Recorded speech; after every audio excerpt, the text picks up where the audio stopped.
For this session, we're going to cover off training, basic training for the fan 7049.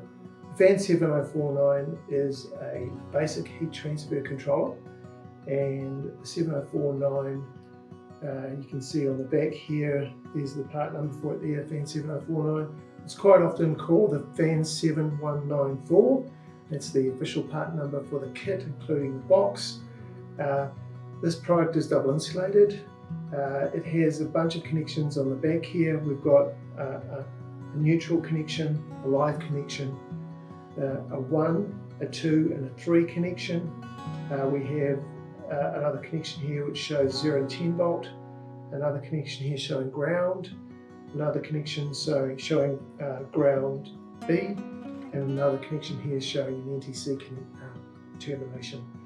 So this actual controller can perform a number of different operations, but for today's session we're going to look at just the basic heat transfer operation. So the fan 7049 has two sensors. It has these sensors mounted on the back of the PCB. I'll quickly show you where they are. One clicks by clicking these two connections here, and it lifts off. And now we have the mains connection along with the fan connections on this unit, which gets mounted to the wall. And on this side we have the electronics. So we have here a humidity sensor here, a temperature sensor here, which is the one that we're going to be looking at today. And this is typically when you use one of these fan 7049s, it's usually mounted in, well, it's always mounted in the heat source room. So you want to mount this around about 3 meters away from the actual heat source on a wall. You want to try and avoid mounting it in direct sunlight, because what we don't want is solar energy triggering this and making it operate when it shouldn't be. So try and keep it in the shaded part of the home and in the heat source room around about 3 meters away from the actual heat source. So I've already got this one connected. So what I've connected it to is a 3-speed mixed flow fan. So the connections are here. We've got a neutral, we've got 1 for the low speed, 1 over here for the low speed. We've got 2 for the medium speed and 3 for the high speed. And they're going back to this fan 1007, which is typically what we sell with this product for the 3-room heat transfer systems. And the connections are copied across inside this terminal box. So we've got 1, 2, 3, and we've got a neutral connection. So I'm going to power this up.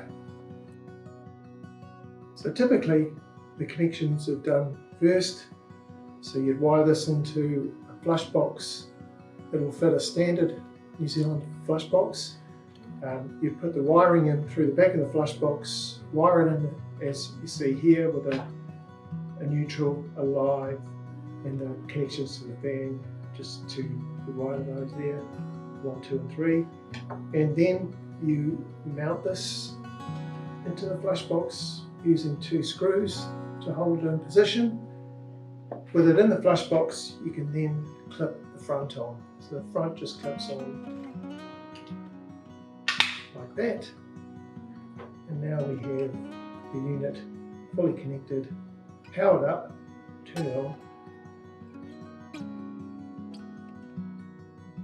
When we first power one of these fan 7049s on, the first thing we need to do is set up the sensor as far as your date, time and month, calendar date stuff.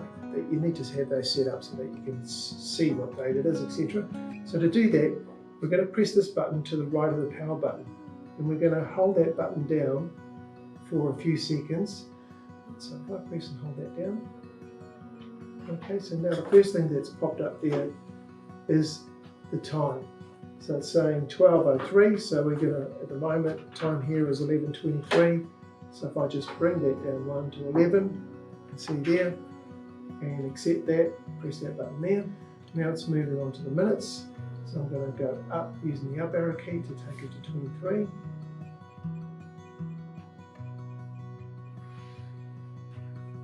Some of the other features of the Fan 7049 are the quick settings mode. So in the quick settings mode, you can quickly change the fan from auto to manual, and you can increase and decrease the set temperature from the keypad. So to do that, I'm going to press the settings, the dot button there. That changes it from auto to manual, as you can see there. And with it in auto mode, we can also adjust the temperature straight off here without having to go into the actual settings button.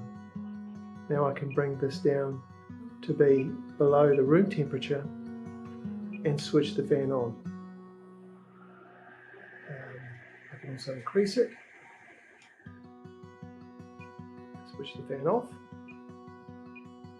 So those are just done through these three keys here, this one to select between auto and manual, and these ones to adjust the set point.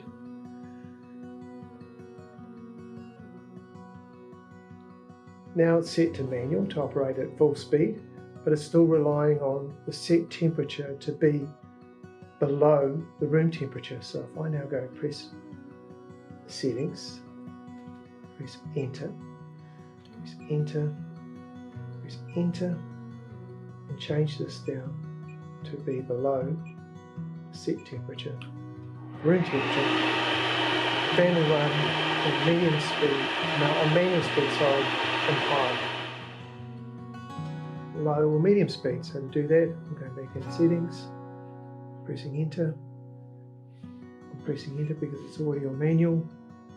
I'm going to go up to low speed, press enter.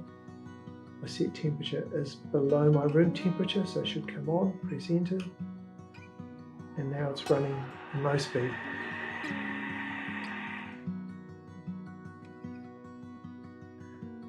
An additional feature is the scheduling mode. Now with the scheduling mode, you have two timed periods where you can switch the fan on and off, possibly in the morning and in the evening, depending on what your routine is for your home, to allow warm air to be transferred into your bedrooms from the heat source room. So for instance, you may put the fire on in the morning because it's a bit cold and you want to warm the bedrooms up. You can schedule a time through the scheduler mode to switch that fan on so it's pumping the warm air into the bedrooms, and you can schedule it to switch off. You can also do the same thing for in the evening. You can schedule a time for it to come on in the evening when your fire's going, and then to switch off again late at night. So we're going to have a look at the scheduling function now. So if I press the settings button, it's set for on. I'm going to change that to scheduler mode. I'm going to press enter. Now what I'm doing here is I'm going to set the functionality of each one of these modes. So for instance, we're in the first timed mode here, and it's going to turn the system off. So you might want to switch it on, and it may be in the morning. So I'm going to go change that to on, press enter. The second time mode appears. That's the one when you want it to be switched off, I guess. So it's already on off, so that's good. So I'm just going to press enter again. Third time mode might be the one that switches the system back on in the evening. It's set for off, so I'm going to change that to on, and then press it again. And the fourth time mode is the off functionality for the evening, so I'm going to leave it on off, press enter. So I talked about the scheduling when we were looking at setting up this controller and we were doing the date, time, etc. We skipped it at the beginning of the session, but I'm going to go through it now. So to get into the scheduling times, I'm going to press and hold the settings key. Now it's telling me that it's 12 o'clock. I'm going to skip that one. I'm going to skip that by pressing the enter button there. I'm going to skip that one as well. Press the enter button there. Skip that one. Skip the year. Skip the date and the month. Now we've come to the actual switching on time for the scheduler. You can see its default setting is 6 o'clock in the morning. So I'm going to change that to 5 because maybe you want to be on a little bit sooner than 6. I'm going to press enter, and I'm going to press enter.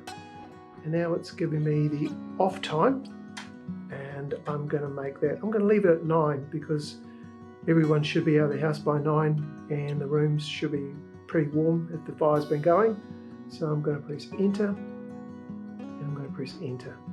Now it's giving me the time that it wants to switch the heat transfer system on in the evening. Its default setting is 5:30, as you can see there. That's probably not a bad time. It should be long enough hopefully for someone to light a fire or get the gas burner going or whatever type of heating it is that you're using. So I'm going to press enter and enter. And now this is for the off period. So maybe a bit later than 9:30, so I'm going to make it 10:30 and I'm going to press enter and enter for the minutes. And now it's scheduled to come on for those two different time periods at 5 o'clock in the morning and at 5:30 in the evening. So that's how the scheduler function works. So the heat transfer won't operate until it hits those scheduled time periods. So you don't want it to be necessarily pumping warm air into those bedrooms outside of those time periods because you're most likely going to be at work or at school. So that's the functionality of the scheduler. Thank you for watching. For more help, please contact us on 0800 140 150 or visit our website heattrans.co.nz.